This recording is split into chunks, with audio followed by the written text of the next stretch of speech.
بسم اللہ الرحمن الرحیم کتاب الجنائز الحمد للہ رب العالمین والصلاة والسلام علی نبینا محمد وعلی آلہ وصحبہ اجمعین اما بعد۔ یہ کتاب الجنائز ہے بلوغ المرام سے، یہ تیسری کتاب ہے، گویا کہ تیسرا چیپٹر ہے۔ پہلا تو کتاب الطہارت تھا، اس کے بعد کتاب الصلاۃ ہوا، اور یہ تیسرا چیپٹر ہے کتاب الجنائز کا۔ اس کو عام طریقے سے محدثین کرام کتاب الصلاۃ کے بعد ہی جنائز کو لاتے ہیں، کیونکہ جنازہ یعنی میت کا جو امور متعلق ہیں اس میں سب سے بڑا کام نماز ہی پڑھنا ہے، کیونکہ اس کے اوپر جنازہ کی نماز پڑھی جاتی ہے، جس میں اس کے لیے دعائے مغفرت کی جاتی ہے۔ تو آدمی مرتا ہے تو غسل دلایا جاتا ہے، کفن پہنایا جاتا ہے، پھر نماز پڑھی جاتی ہے، پھر دفنایا جاتا ہے، لیکن اس میں جو سب سے امپورٹنٹ چیز جو ہے وہ نماز ہے۔ تو اسی نماز کے ساتھ ہی مؤلفین، کتاب والے، فقہاء اور محدثین نماز کے ساتھ ہی کتاب الجنائز کا ذکر کرتے ہیں۔ جنائز جنازہ کی جمع ہے، جنازہ کہتے ہیں میت کو۔ اب بعض لوگوں نے کہا کہ جیم کے کسرہ کے ساتھ اگر پڑھیں گے جنازہ تو کہتے ہیں اس تابوت کو جس پر میت ڈالی ہوئی ہے۔ اب بعض لوگوں نے کہا کہ نہیں، دونوں ایک ہے، جنازہ پڑھو کہ جنازہ پڑھو، دونوں ایک ہی چیز ہے۔ لیکن کچھ نے کہا کہ میت کو جنازہ کہتے ہیں، جس تابوت پر رکھی ہوئی ہو لاش، تو جیسے کہ جنازہ کندھے پر آ رہا ہے تو کیا کہیں گے؟ جنازہ آ رہا ہے، یعنی تابوت آ رہا ہے جس پر میت رکھی ہوئی ہے۔ یہ کیا پڑا ہوا ہے؟ مردہ جو سامنے ہے تو جنازہ ہے، اور یہ جو تابوت لے کے جایا جا رہا ہے تو جنازہ ہے۔ یہ بعض اہل لغت نے کہا، لیکن کچھ اکثر اہل علم نے کہا کہ نہیں، دونوں ایک ہی ہے۔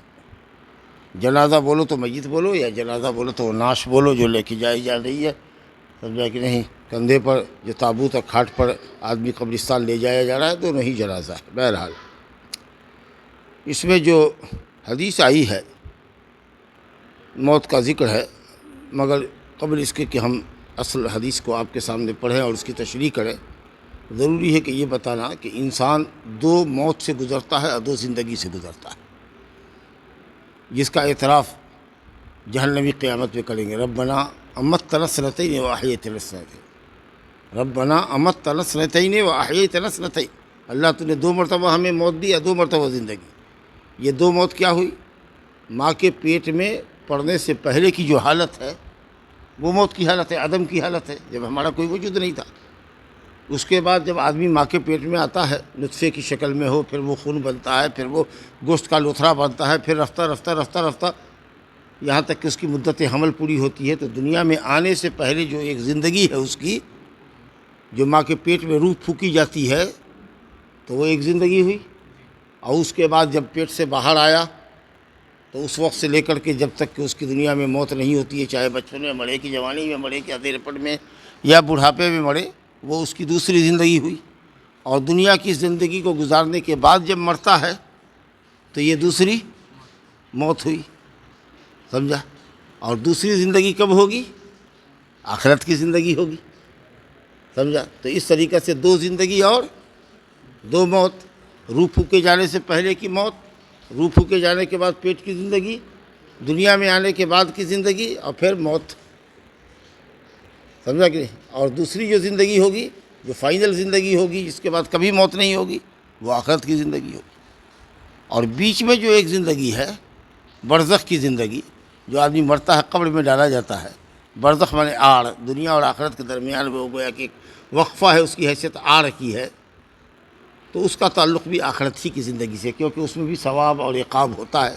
میت کو یا تو عذاب ہوتا ہے یا ثواب ہوتا ہے، تو اسی لیے بھی حکم کے اعتبار سے وہ آخرت ہی کے اندر ہے۔ لیکن اصل جو آخرت کی زندگی ہے وہ سر پھونکے جانے کے بعد، جب آدمی قبر سے اٹھ کے میدان محشر میں جمع ہوگا، اور وہاں حساب و کتاب کے بعد جو جنت میں جائے گا وہ جنتی ہوگا، جو جہنم میں جائے گا وہ جہنمی ہوگا، جہاں کوئی موت نہیں ہوگی۔ تو یہی دو زندگی اور دو موت کا ذکر ہے۔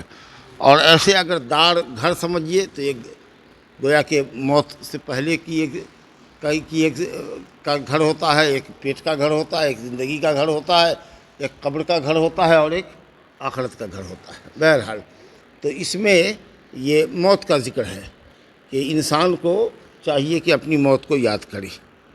اب حدیث دیکھیے، کتاب الجنائز، جنازے کی نماز وغیرہ پڑھنے اور غسل وغیرہ کی تفصیل سے پہلے آدمی جنازہ سے پہلے موت آتی ہے تبھی تو جنازہ پڑھا جاتا ہے، تو اس لیے موت کا پہلے ذکر کیا ہے۔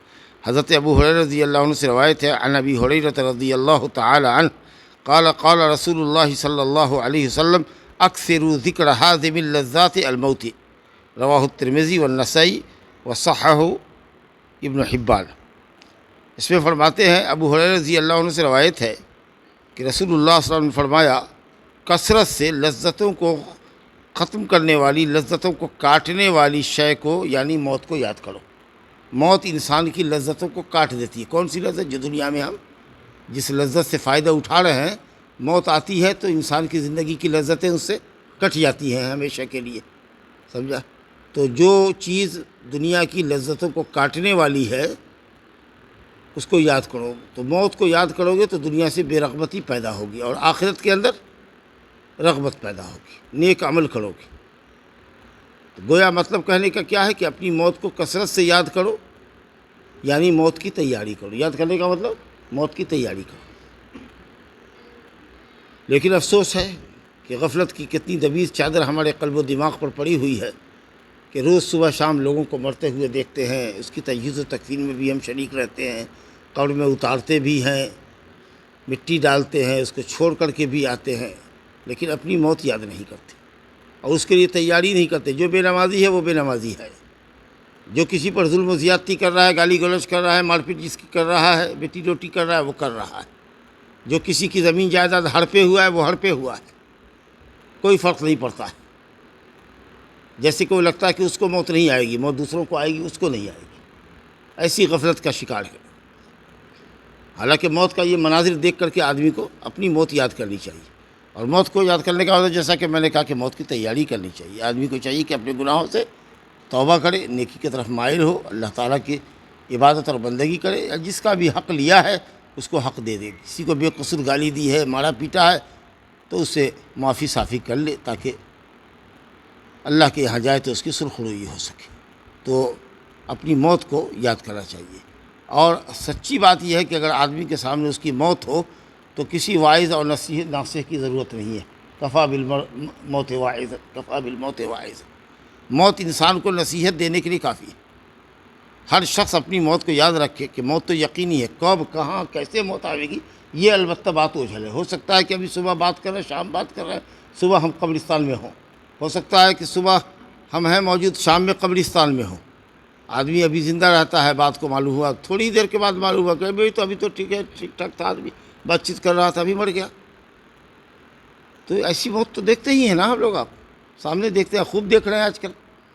تو ہمیشہ اپنی موت کو سامنے رکھنا چاہیے اور اس کی تیاری کرنی چاہیے، اور معاملات کو بالکل صاف ستھرا کر کے چلنا چاہیے، سمجھے کہ نہ جانے کب موت کہاں آ جائے اور کس حال میں ہم اللہ سے ملاقات کریں۔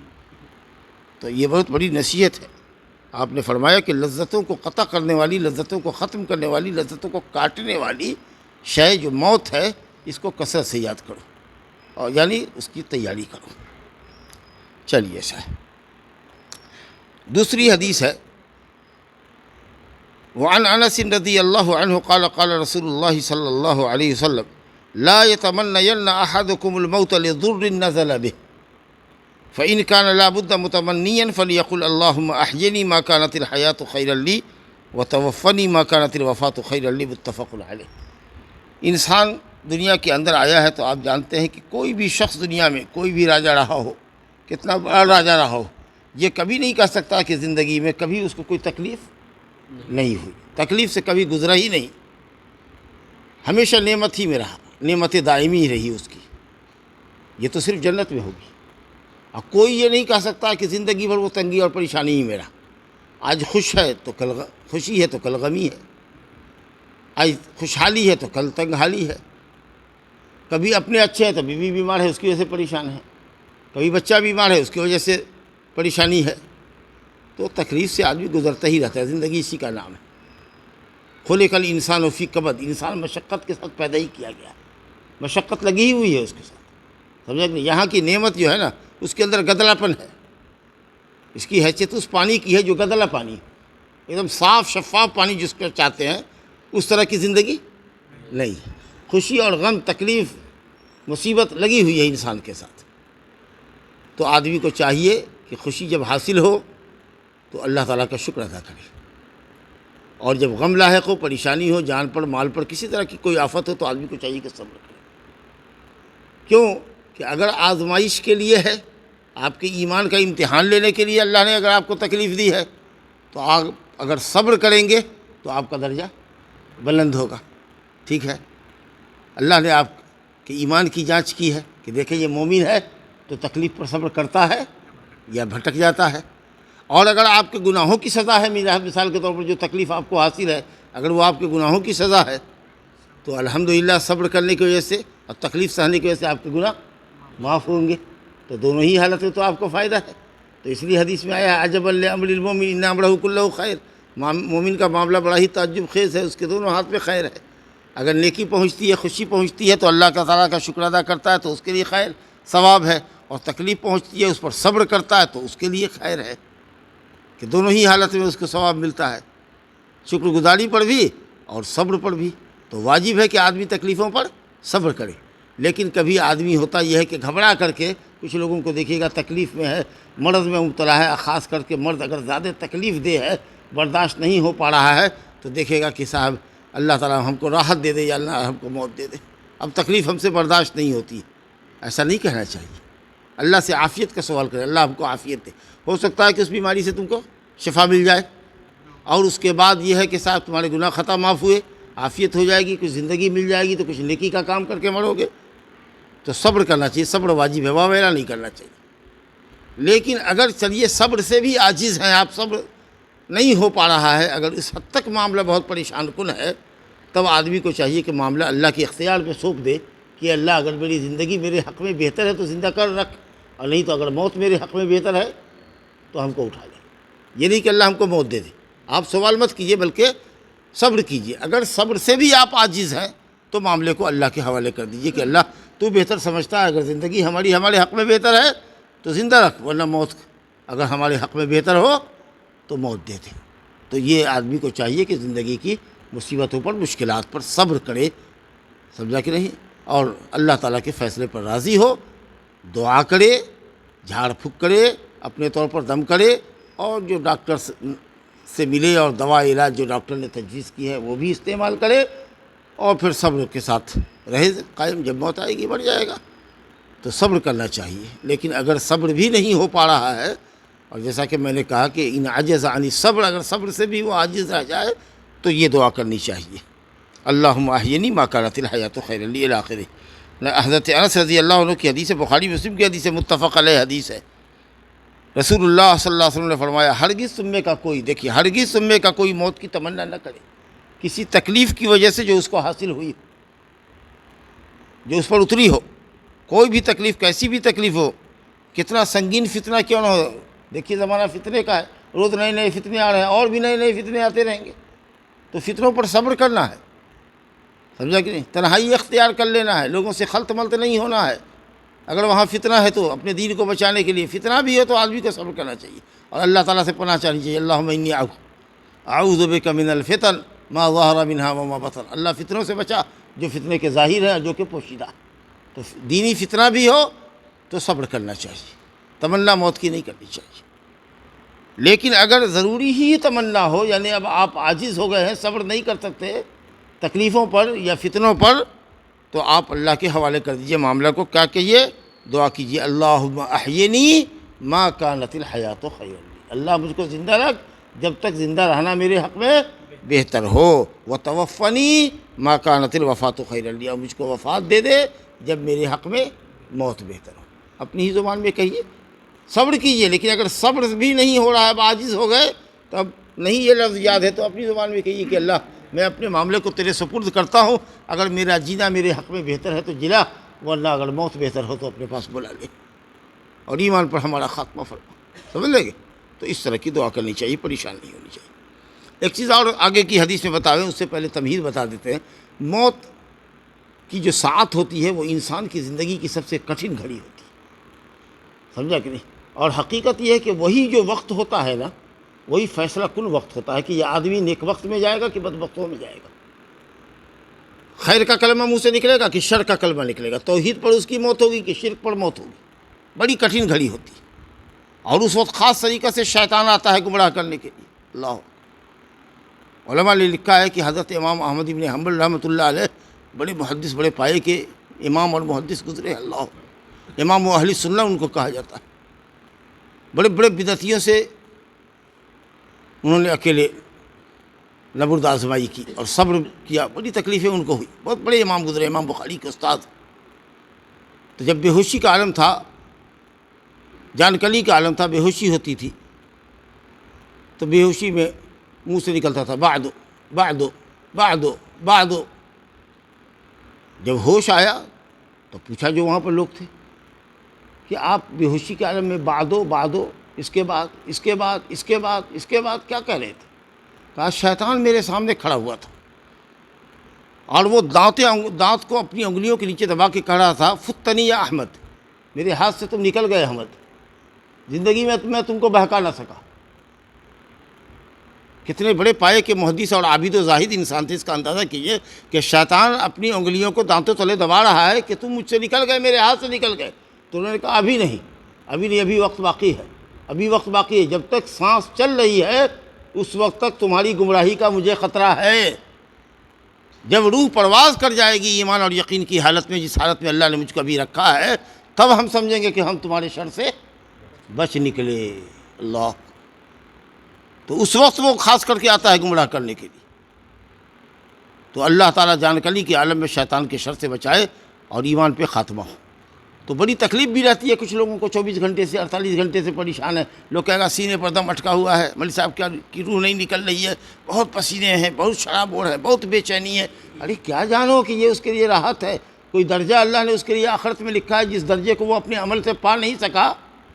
تو موت کی تکلیف اللہ دے رہا ہے تاکہ بندہ اس پر صبر کرے، اور اس صبر کے نتیجے میں اللہ تعالیٰ اس کو وہ مقام نصیب فرمائے۔ نبی صلی اللہ علیہ وسلم کی شخصیت کا کیا پوچھنا، ان سے بھی بڑھ کے مخلوق میں کوئی گزرا ہے، لیکن بڑی پریشانی تھی آپ کو، بڑی پریشانی تھی، بہت تیز بخار آتا تھا، سمجھا کہ نہیں؟ کمبل دو ڈالا جاتا تھا، اور پھر جب طبیعت اندر سے پریشان ہوتی تو منہ کھولتے، جیسے بخار والی کی کیفیت ہوتی ہے، سمجھا کہ نہیں؟ بہت تکلیف میں تھی، اور حضرت عائشہ پٹی پر پٹی بدلتی تھی اور بدن کو اور چہرے کو پانی سے پوچھتی رہتی تھی، اس قدر سے۔ اور آپ نے کہا ان للموت سکرات، موت میں بڑی بے ہوشی ہوتی ہے اور بہت پریشانی لاحق ہوتی ہے۔ تو ایسا کبھی نہیں سمجھنا چاہیے کہ اگر کسی آدمی کی موت کے وقت اس کو تکلیف لاحق ہوئی ہے تو گیا، وہ خراب آدمی تھا، گندا آدمی تھا، اس کے موتیں بہت تکلیف دہ ہوئی تو گیا، ایسا نہیں سوچو، سمجھا کہ نہیں؟ ہاں، کس کی موت کس حال میں ہوگی، تم اپنی موت کے وقت میں کیا ہوگی، کیا تمہاری حالت ہوگی، یہ تم جانتے ہو۔ تو اس لیے اگر مومن تکلیف کے ساتھ مرتا ہے تو یہ اس کے ایمان کی علامت ہے۔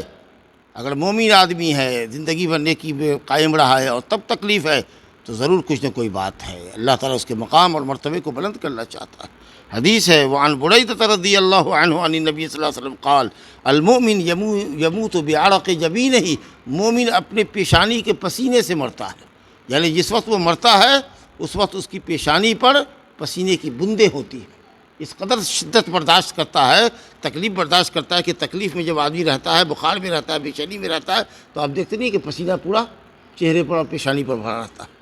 ایک تو یہ مطلب ہے کہ پیشانی پر پسینے کی بوندیں جھلملاتی رہتی ہیں، مومن کی موت کے وقت یہ پہچان ہے، یا یہ مطلب ہے کہ مومن کام کرتا